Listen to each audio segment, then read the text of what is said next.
Imagine saving for 3 years to take your kids to Disney. You arrive with $6,000 and dreams of magic. 4 days later, you leave broke, exhausted, and wondering what went wrong. Your kids spent more time in lines than on rides. Every free service now costs extra. And you realize Disney didn't sell you a dream. They sold you a timeshare in someone else's overcrowded fantasy. This is the story of how the most beloved company in America weaponized childhood nostalgia, priced out the middle class, and shattered the dream they promised to protect. But before we understand how Disney lost its way, we need to revisit an era when the magic was real, accessible, and meant for everyone. For 7 decades, Disneyland wasn't just entertainment. It was woven into the fabric of American childhood. Like a first day of school or a birthday celebration, families would drive across multiple states, children would taste their first Mickey-shaped treat, and parents would stand quietly as castle lights danced across the night sky. These weren't just vacations, they were generational milestones. For working families, Disney represented something achievable, a reward for consistent effort, something parents could save toward in months, not the years it requires today. Walt Disney had a simple vision. I want a place where parents and children can share joy together.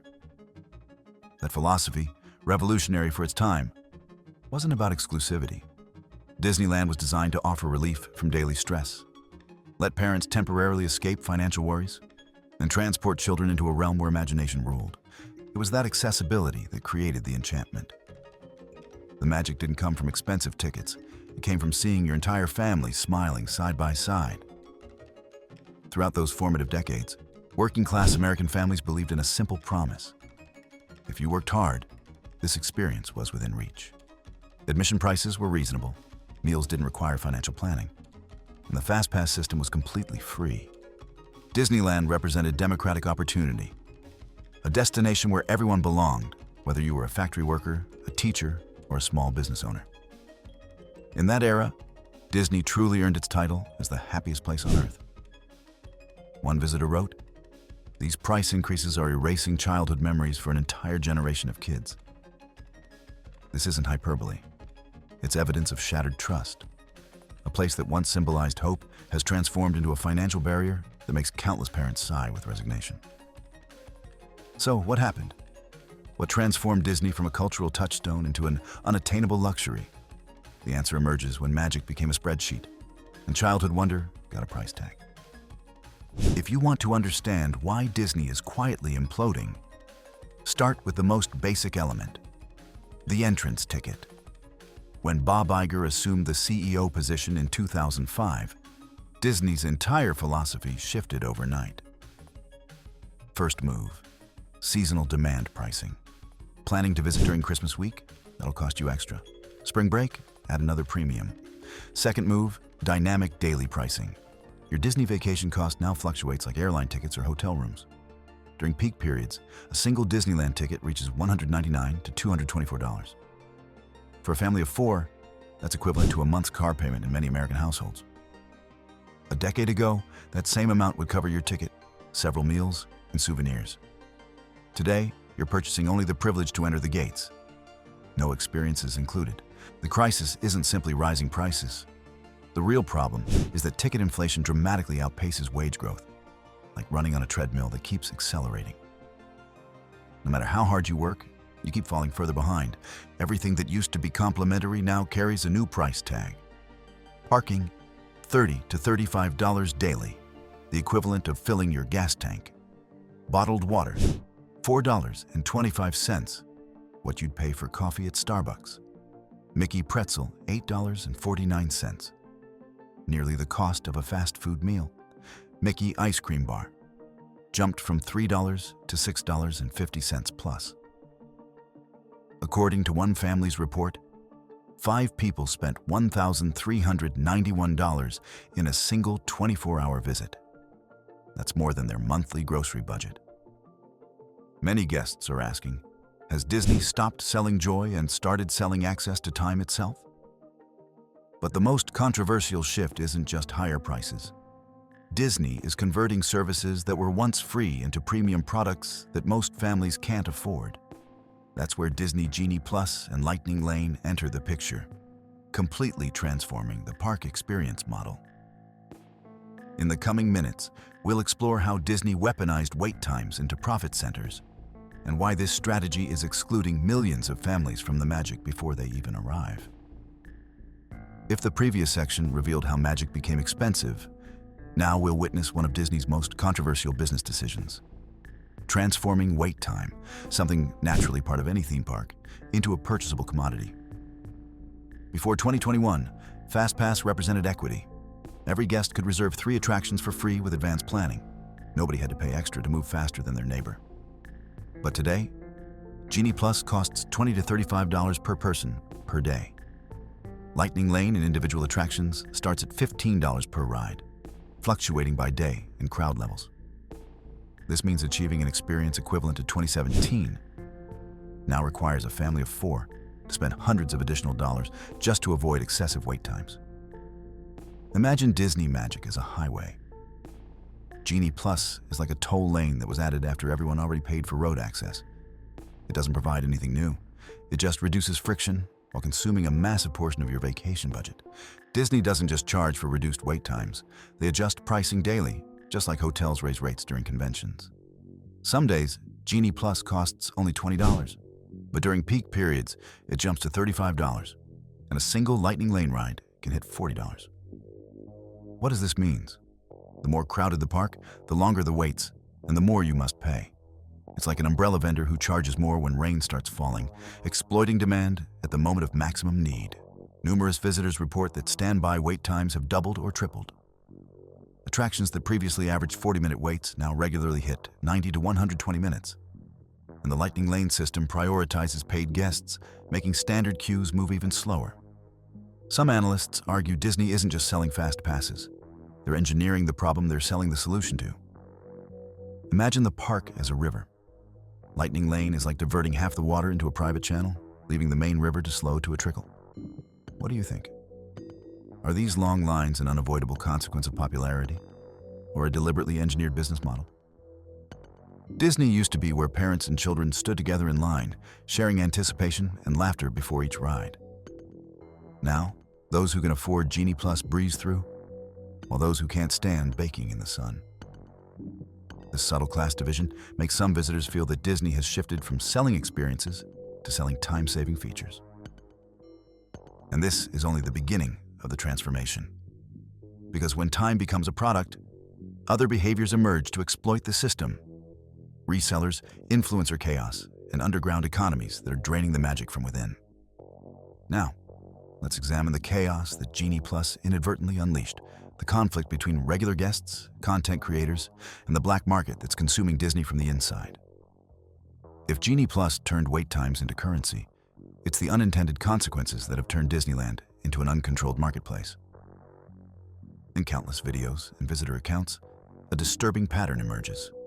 6 a.m. Still dark outside, but massive lines form in front of Disney merchandise locations. Not families, but individuals with industrial-sized carts, plastic bags, and shopping baskets prepared for bulk purchasing. When doors open minutes later, shelves are instantly cleared. The $35 collectible vanishes. Live streaming sales begin immediately. One guest commented, "I arrived at 8 a.m. with my daughter excited to get her first pin.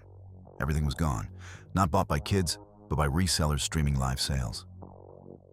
You start wondering, is this still Disneyland, or has it become a wholesale market in Mickey costumes? Disney also faces an invasion of cameras, influencers, streamers, and viral content hunters. They bring LED lighting rigs, stabilization equipment, professional microphones, and essentially create mini production sets in the middle of walkways. They position themselves in high-traffic areas, blocking pathways, interviewing strangers without permission, and live streaming at full volume, completely disregarding families trying to enjoy a peaceful experience. A notable incident shows a streamer arguing with cast members after being asked to stop filming, defending their actions by saying, "I'm just trying to enjoy the park with my audience. Why are you targeting me?" This incident reveals something crucial. Disneyland is transforming into a content creation studio. is no longer a shared family space. Pin trading used to be a gentle hobby.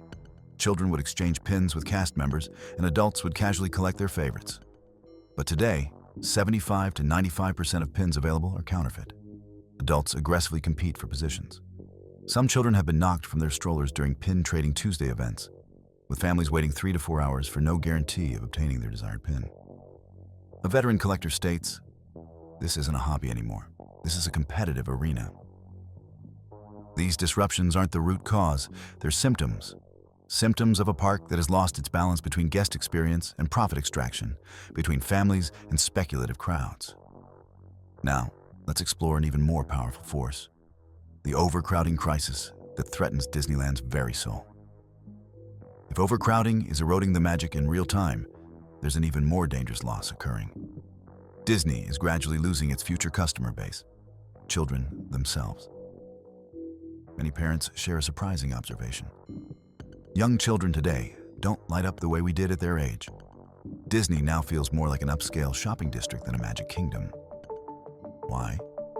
Because Disneyland is currently optimized for Disney adults, a demographic willing to spend heavily on limited edition merchandise, exclusive experiences, product drops, and rare collectibles.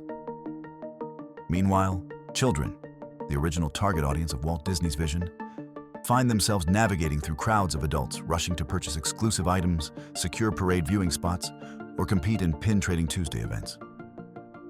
One of the most powerful comments from American visitors was, "If today's children grow up never experiencing Disney, who will be your customers in 20 years?" This isn't just emotional sentiment.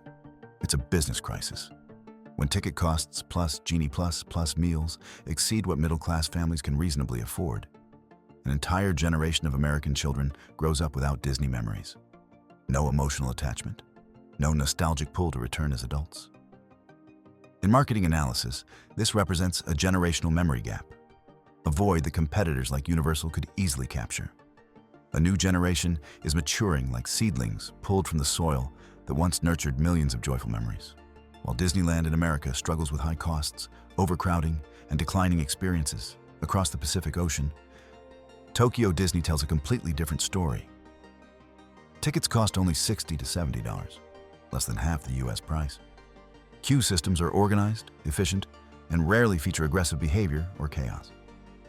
Meanwhile, Universal Studios chose the opposite strategy, investing heavily in physical experiences, practical sets, and animatronics. They're not just building rides, they're building immersive worlds, exactly like Disney did during its golden age. Peak ticket prices have reached $199 to $224, growing at double the rate of average wage increases. A 4-day family trip costing $5,000 to $7,000 equals more than 6 weeks of expenses for millions of American households. Here's the uncomfortable truth nobody wants to acknowledge. As Disneyland prices continue climbing, accessibility for middle-class families is vanishing. Disney has become like a treadmill running in reverse. The harder families at the bottom work, the faster prices climb out of reach. When an entire generation matures without Disney memories, the parks forfeit their customer pipeline for the next 20 to 30 years. It's like an agricultural field left fallow, no new growth emerging. Disney isn't just facing a pricing crisis. They're confronting a crisis of purpose. Disneyland was built as a place where every American family could access pure joy. But now, surrounded by escalating costs, park chaos, and operational strategies that prioritize profit over experience, the most critical question remains unanswered. How can Disney restore the magic for both kids and adults? Share your thoughts in the comments below. In your view, what's destroying Disney's magic? Have you been through chaotic experiences in the parks? The ticket prices, the tourist culture shift, or the business model itself that has distanced the parks from ordinary families? I genuinely want to hear your perspective. Disney isn't the only fallen empire we cover on this channel. Here at The Great Decline, we dive deep into the stories of once dominant companies, aerospatial cutting-edge engineering giants, legendary retailers, and iconic car brands whose glory days have faded into memory. If you want to understand how corporate greed and mismanagement destroyed other institutions, hit that subscribe button and turn on notifications. In the next video, we're exposing another company that went from industry leader to bankruptcy court. You won't want to miss it. Drop a comment below telling us which fallen company you want us to investigate next. Thanks for watching, and we'll see you in the next one.